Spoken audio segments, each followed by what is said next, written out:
Yo, it's your boy Dread Roberts back once again with the Ill Behaviour here to bring you an open world D&D campaign setting for you to use in your games. I did the hard work so you don't have to. I ran this campaign a few years ago with a group at work and it didn't go as well as I wanted, but I think that's because I just hadn't prepped it well enough. There was weird scheduling issues and stuff, but I really love the idea of it and I can't do it again because it's the same people who'd probably be playing in it, or some of the same people. They go, why are you reusing a campaign? I thought you were a better DM than that. So here's one just for you to use. It's called Sarakesh the Uncovered Country. Step 1, a brief history of the setting. Sarakesh is a small landlocked country surrounded by other countries.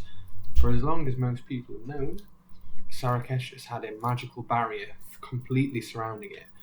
Sort of strange. It goes from, it's like a dome which goes from floor to ceiling and covers the entire nation. If anyone walks through it, it's pretty much instant death. If anything walks through, it's instant death. It's kind of got weird shimmering light effects on there. There are, if you can sort of have a look through, it's almost like looking through a lava lamp or looking through a sort of translucent sheet of shimmering colours. You can see weird creatures kind of stalking the land within. But other than that, no one has been able to get anywhere near it for hundreds of years, to the point where most people have just sort of ignored it or pretended it's not really a thing. Just having this constant glowing border which spells instant death has just become a part of people's everyday lives. There were legends that state that the nation of Sarakesh was once the most prosperous and advanced nation in all of the world, and that some sort of terrible civil war happened, and the culmination of which sent a shockwave and wild magic all across the area. The impenetrable barrier that surrounds the nation has stood for centuries, until now. Part 2, the adventure hook, how to get people involved. So, the barrier has dropped, and the nation of Sarakesh can once again be entered or exited by anyone, and there are now people flooding in from all across the world to plunder. Remember, this was one of the most technologically advanced, one of the most powerful, most prosperous nations, with huge amounts of knowledge of magic and primitive technology. So people are going to go in to just loot to their heart's content. There are scholars, there are researchers, there are armies, there are soldiers. There's a huge arms race to flood in and to claim the treasures and the secrets of this place. Although, lots of people go in there and they never come back out again, because there is crazy, wild and random magic affecting the entire nation. It takes incredibly skilled and trained individuals to traverse the bizarre landscape that's been left of the ruined nation of Sarakesh. The player character's party, are hired by, it could be a guild or an organisation or a patron, and they're hired to get in there and to find a magic thing believed to be in the former seat of the capital city of this nation. Who knows what it is? King's crown, scepter, magic ring, whatever, it's up to you. Get in there, find your way to the city, get the thing, come back alive, boom. Make a bit of money on the way. Yeah. Part 3, adventures. I did find an old Word document which has got all the sort of random bits. I did draw a map out, but I'm not an artist. I'm shit at drawing maps. You can do these things better than me. Basically, what I did is I got a sort of random squiggly map and I did a load of dots all over the place and I labelled them A through Z. So I had 26 sort of locations, and each one I gave like a sentence of something that had happened, and basically just let the players have free reign. So wherever they ended up, you have to do some sort of level scaling, or you start them in one corner and it gets hot, or start them at the edges and the challenges get more difficult as you go in towards the middle. So here's some random things you can throw in. So we can have some crazy mixed up monsters. This is a chance for things like your owl bears. If you've ever seen any lank eggs, any weird shit in the monstrous manual, or you found on the internet that you want to throw at your players, there are lots of weird fucked up monsters in this place as a result of the wild magic that happened. We've got random weather effects. So it can go from sunny to freezing cold in a split second. There's no such thing as a season in this ravaged nation anymore. There's probably not even such a thing as a day or night. It could go from 8 o'clock in the morning to pitch black for 5 minutes and then linger on afternoon for half a day. So, random weather effects. There are forests where all the trees are missing sections in the middle but still standing perfectly fine. You could even have a forest where all the trees are upside down with the leaves in the ground and the roots at the top. Statues of all different sizes, from tiny to gargantuan, sticking out of the ground at strange angles. Some of them you can climb in. I had one in the campaign I ran where the feet were sticking, the feet were up and the head was sticking in the ground, some giant statue, and they sort of could get in from the feet, and as they got further down, time slowed the further they got to the bottom of the dungeon. A town where everybody in the town is a skeleton with a glowing, magical, beating heart still there inside the rib cage.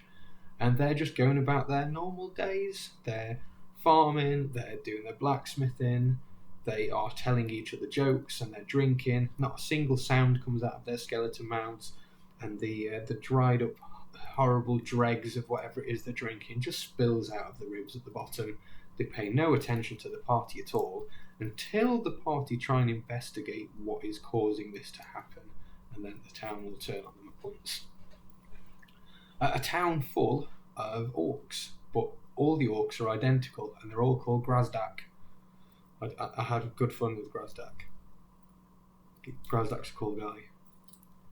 A glade of perpetual winter, which the players have to get some magical protection to pass through, which means having a conversation with some of the locals. And what could we live in this place? In my campaign, I had elves and dwarves and werewolves and humans and orcs, I think. Well, you can have whatever you want.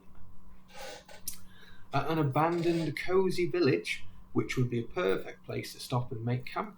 Nice little thatched roof cottages, small farms with little picket fences around them, crops just growing out of the floor, ready for the place to take, cook and eat. Everything's delicious, a nice babbling brook for fresh, clean drinking water. Absolutely no one else in there, completely empty. But the players can't sleep there because every time they try and rest, ghostly floating weapons just float around and attack them on their own accord. A settlement of pioneers, so not everyone is coming into the ravaged nation of Sarakesh to try and pillage and steal the artifacts of this slightly more technologically advanced nation. Some people are refugees fleeing from threats in other nations. Some people are just wanting to form a better way of life or to escape, oppressive regimes. Or so effectively I had the idea that there were a lot of pioneers, almost like the sort of new settlers trying to rehome or claim a part of this country as their own. So the players also come across new settlements on the edges, but I had the idea for a settlement of pioneers that have to sacrifice one person each night to the creature that dwells below the town. And one day while the adventurers are there, they see somebody being dragged. Everyone in the village is super friendly, but at night they all don the dark robes of evil and lead someone to a crypt.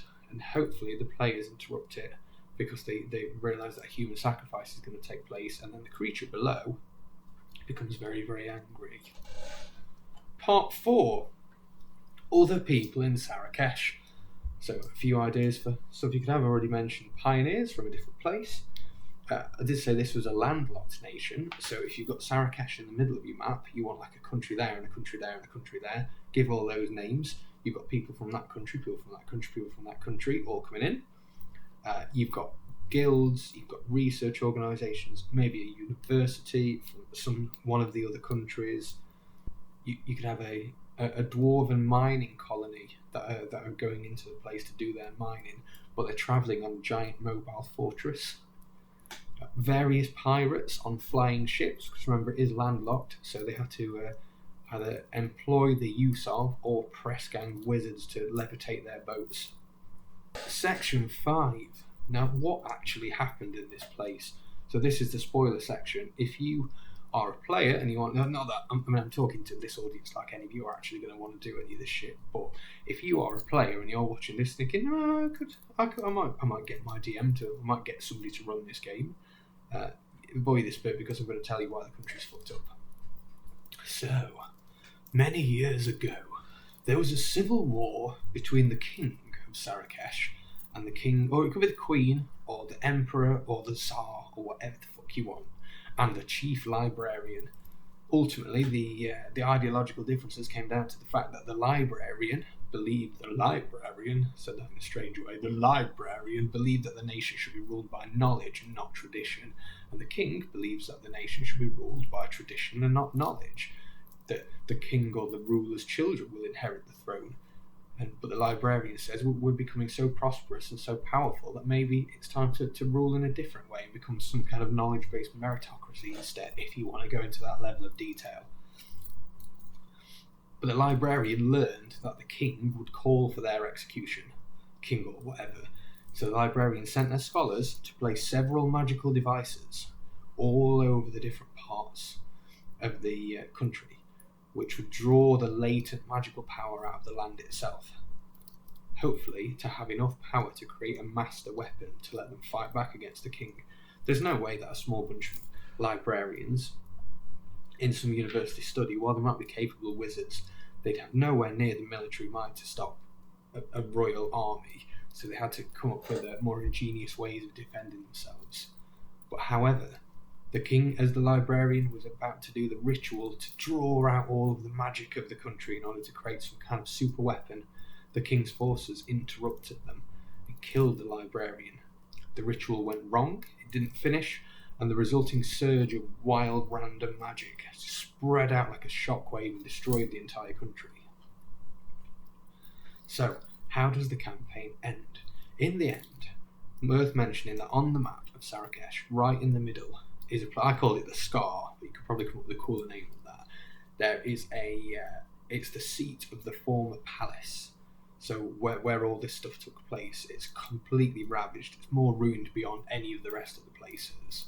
So there, inside the Scar, right in the centre of the country, at the seat of the former head of power, the librarian remains, but not in body, almost a sort of a version of themselves made out of pure magic, kind of like a pure arcane elemental, stuck in an endless loop, thinking that all who venture into